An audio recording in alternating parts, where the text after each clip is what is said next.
Welcome to the Waylight. Today's passage for the reflection is taken from the Gospel according to St. John, chapter 20, verses 24 to 28. We have been reflecting upon the Gospel of St. Matthew these days.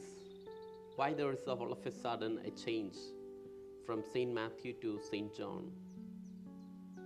Because today is the solemnity of St. Thomas, the beloved disciple of Jesus.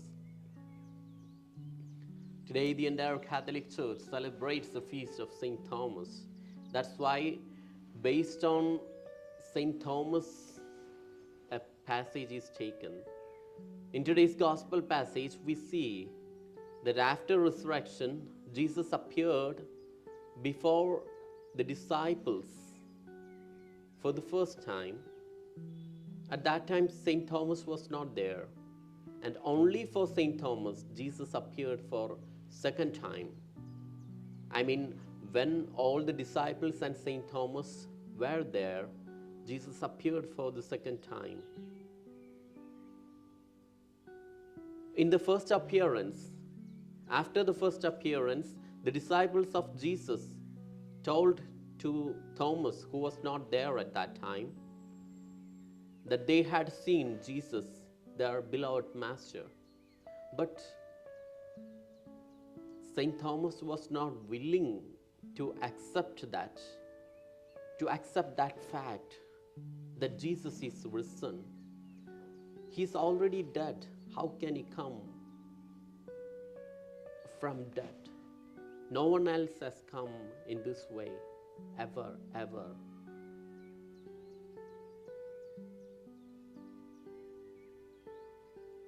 And St. Thomas was telling one more thing, a matter of sign.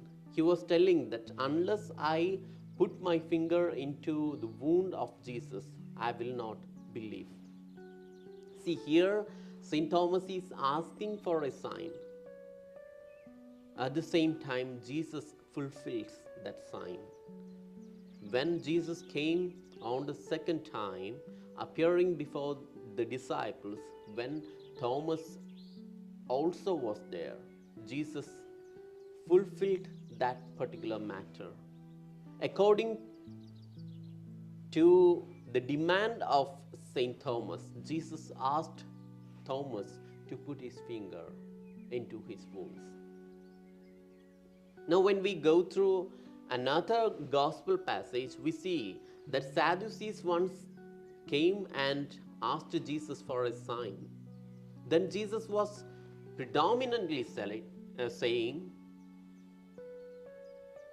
I have been doing and performing so many miracles before you, but still you don't believe. There won't be any more sign other than Jonah. That's what Jesus is telling to Sadducees. Now, in today's gospel passage, we see that St. Thomas is asking for a sign, and Jesus is happily presenting himself to St. Thomas, fulfilling the demand of St. Thomas. Why Jesus was not fulfilling the demand of Sadducees for a sign? Because Jesus was confirmed that whatever the sign is presented before them, they will not believe in that, because they had already made their mind. They had prejudiced mind to not to believe in Jesus. They did not trust in Jesus. The one who has no faith, then whatever we say, in order to convince them, it won't be sufficient and satisfactory for them. But Jesus had fulfilled the demand of St. Thomas. Why? Because Jesus saw the possibility in St. Thomas. That's why when Jesus appeared for the second time, St. Thomas, by seeing Jesus, he acclaimed, my Lord and my God. See, there comes the possibility. Jesus saw the possibility.